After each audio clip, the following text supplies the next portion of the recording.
अब हम लोग जीएसटी से संबंधित कुछ प्रश्न जानेंगे। जीएसटी क्या होता है? जीएसटी अभी जीएसटी कब से लागू हुआ है? अगस्त 2017 से। उससे पहले क्या होता था? वैट था। क्या था? वैट। वैट का होता है value added tax. Value added tax. Value added tax अगस्त 2017 से पहले राज्य सरकार के द्वारा लगाया जाता था। तो उसमें होता क्या था कि यह जो वैट होता था, वैल्यू एडेड टैक्स, हर राज्य में अलग अलग होता था। राज्य अपने हिसाब से उसको तय करती थी कर। तो उसके चलते होता क्या था कि अलग अलग राज्य में अलग अलग होता था, इसलिए एक ही वस्तु का दाम अलग अलग राज्य में क्या हो जाता था? अलग अलग होता था। तो उन वस्तुओं में एक समान एक रूपता लाने के लिए केंद्र सरकार यानी प्रधानमंत्री के द्वारा एक पहल किया गया। अभी जो वर्तमान प्रधानमंत्री हमारे कौन? नरेंद्र मोदी। तो उन्होंने अगस्त 2017 में एक पहल की और उसको जीएसटी के रूप में लागू किया। जीएसटी जिसका होता है full form goods and service tax. Service tax यानी कि वस्तु विनिमय कर। Goods, G for goods. Goods में क्या होता है? वस्तु, सामान। तो सामान पर जो सर्विस टैक्स लग रहा है वही है जीएसटी। सेम वही है वैट। वैट को बदलकर उसका नाम कर दिया गया जीएसटी। तो जीएसटी से संबंधित हम लोग कुछ प्रश्न अभी हम जानेंगे। जैसे है तुम लोग का कि ज्योत्सना ने एक वस्तु 4% जीएसटी सहित 208 रुपया में खरीदा, तो कर से पहले उस वस्तु का मूल्य कितना था? ज्योत्सना एक वस्तु कितना प्रतिशत जीएसटी में खरीदी? 4% जीएसटी। जीएसटी कितना है? 4%। कितना में खरीदी? जीएसटी सहित 208 रुपया में। जीएसटी सहित क्रय मूल्य कितना है? 208 रुपया। यानी कि वह जो खरीदी तो दुकानदार का क्या हुआ? विक्रय मूल्य है। यही क्या होगा दुकानदार के लिए? विक्रय मूल्य। ये क्या होगा? विक्रय मूल्य। तो हम यहाँ जीएसटी सहित विक्रय मूल्य नहीं लिखेंगे। ये क्या लिखेंगे यहाँ? इसको विक्रय मूल्य 208 रुपया। तो अब विक्रय मूल्य है तो इसमें हमको क्या निकालना है? विक्रय मूल्य यानी जीएसटी से पहले उसका मूल्य कितना था। तो हम इसके लिए क्या करेंगे? मानेंगे। माना कि वस्तु का क्रय मूल्य कितना? 100 रुपया। जब क्रय मूल्य मालूम नहीं रहता है ना, या जीएसटी से पहले वाला मूल्य हमको क्या करना है, तो उसके लिए हम लोग मानते हैं कितना? 100 रुपया मान लिए। अब इस पर कितना जीएसटी लग रहा है? प्रतिशत जीएसटी 4% है। प्रतिशत जीएसटी कितना है? 4%। इसलिए जीएसटी कितना हो गया? तो 100 का 4% निकालेंगे तो वो हमारा क्या होगा? जीएसटी होगा। 100 का 4%। प्रतिशत हटाएंगे तो बटा में 100 लगेगा। ये 100 कट गया, कितना बचा? 4 रुपया। 4 रुपया जीएसटी लगा, तब जीएसटी सहित विक्रय मूल्य कितना हो जाएगा? जीएसटी सहित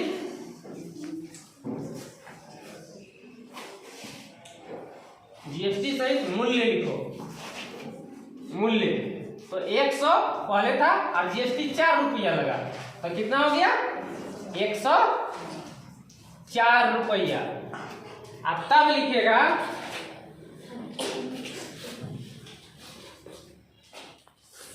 चूंकि जब जीएसटी सहित मूल्य सहित मूल्य 104 रुपया है, तो बिना जीएसटी का मूल्य कितना है?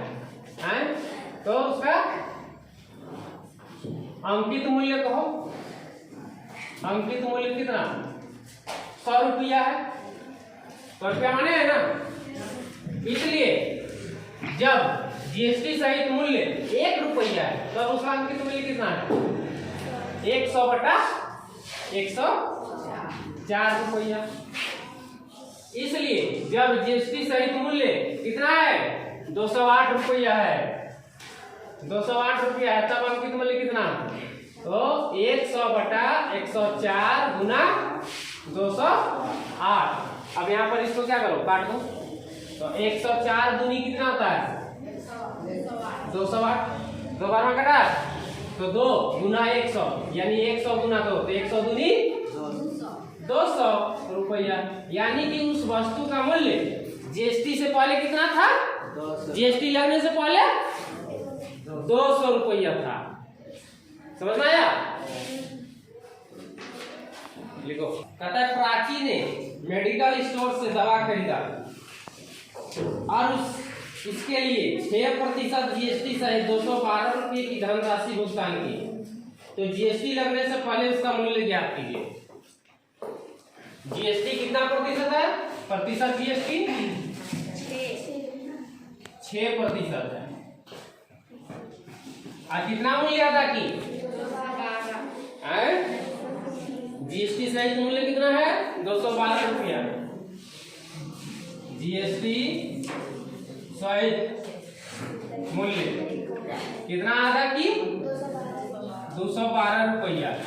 तो जीएसटी से पहले उसका मूल्य, उस दवा का मूल्य कितना था? मान लेते हैं, माना कि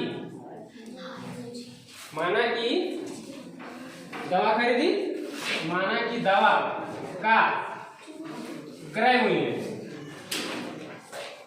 मूल्य कहेगी कि अंकित मूल्य कहेगी? अंकित मूल्य को है ना, दवा का अंकित मूल्य कितना है? 100 रुपया। प्रतिशत जीएसटी कितना लग रहा है? प्रतिशत जीएसटी 6% है। तब जीएसटी कितना हुआ? या एक ही बार निकाल देते हैं, अलग अलग नहीं करते हैं ना। जीएसटी सहित मूल्य is equal to 100 plus 6% GST लगा, 100 का 6% इज इक्वल टू 100 प्लस 100 का माने गुना 6%, 6 बटा 100, 100 कट गया तो 100 प्लस ये 6 रुपया तो कितना हो गया? 106 रुपया। अब तब फिर लिखेंगे चूंकि जब जीएसटी सहित मूल्य 106 रुपया है, आया ना यहाँ 106 रुपया, 106 रुपया है तो अंकित मूल्य कितना है? तो उसका अंकित मूल्य कितना है? यहाँ देखो 100 रुपया है। अंकित मूल्य कितना है? 100 रुपया। इसलिए जब जीएसटी सहित मूल्य 1 रुपया है तो अंकित मूल्य कितना होगा? 100 बटा 106 रुपया होगा। ठीक है। इसलिए जब जीएसटी सहित मूल्य कितना है? 212 रुपया है, तब अंकित मूल्य कितना है? 100 बटा 106 गुना 212। अब इससे कौन घटेगा? 106 से 212 कितना बार में कटेगा? 2 बार में कटेगा। 2 बार में कट गया। अब 2 गुना 100 तो कितना हो गया? 200 रुपया। यानी कि उस वस्तु का मूल्य कितना होगा? 200 रुपया। जीएसटी से पहले उसका मूल्य 200 रुपया था, 6% जीएसटी लगा तब जाकर उसका मूल्य कितना हो गया? 212 रुपया हुआ। कहता है रानी ने ज्वेलरी दुकान से एक चांदी का सिक्का लिया और उसके लिए 340 रुपया भुगतान किया। रानी चांदी का एक सिक्का ली जिसके लिए वो दुकान में कितना भुगतान की? 340 रुपया, जिसमें 40 रुपया की राशि भी शामिल था। 40 रुपया कर की राशि शामिल था। 40 रुपया क्या है? कर है। कर जीएसटी प्रतिशत ज्ञात कीजिए। यानी 40 रुपया जो था वो जीएसटी था। 40 रुपया, रुपया में है यहाँ दिया हुआ जीएसटी, तो उसका प्रतिशत निकालना है कि कितना प्रतिशत जीएसटी लगा, है ना। देखो जीएसटी सहित राशि कितना है?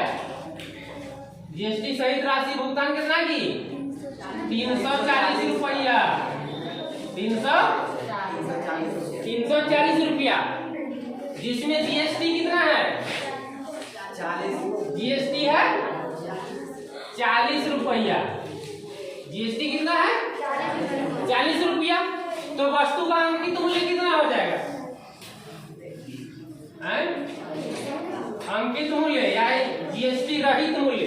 अंकित मूल्य को हम कह सकते हैं जीएसटी रहित मूल्य। जीएसटी सहित है यानी जीएसटी के साथ है। ये जीएसटी रहित मतलब जीएसटी को हटा दो तो कितना मूल्य होगा? तो 340 रुपया जीएसटी सहित है, जिसमें 40 रुपया जीएसटी लगा है। तो 40 रुपया को क्या करेंगे? माइनस कर देंगे। तो यानी कि कितना हो गया? 300 रुपया होगा। तो ये जीएसटी रहित हुआ। तब इसका प्रतिशत निकालोगे, निकालो। तब प्रतिशत जीएसटी बराबर जीएसटी गुना 100 बटा अंकित मूल्य। ये किस प्रकार का फॉर्मूला बन गया? जैसे प्रतिशत लाभ और प्रतिशत हानि का होता है कि लाभ गुना 100 बटा क्रय मूल्य।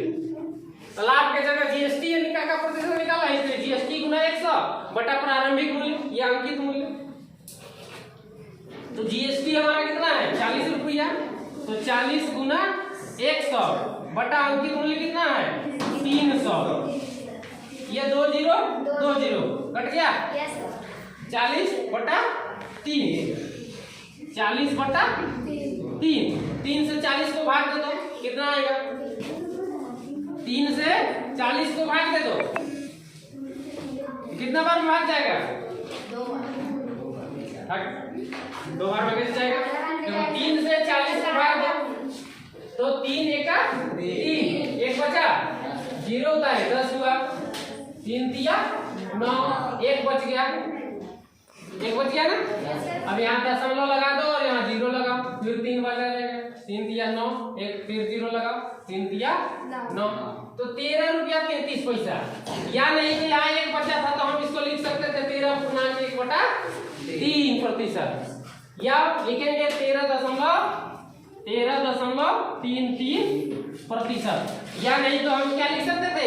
13.1 बटा, अगर दशमलव में नहीं लिखते तो यहाँ हम लिखते हैं 13.1। यहाँ 1 बचा था ना, तो 1 बटा 3 बटा में जितना है उतना 3%। दोनों में से जो लिखना चाहो वो तुम्हारा आंसर होगा, उतना प्रतिशत।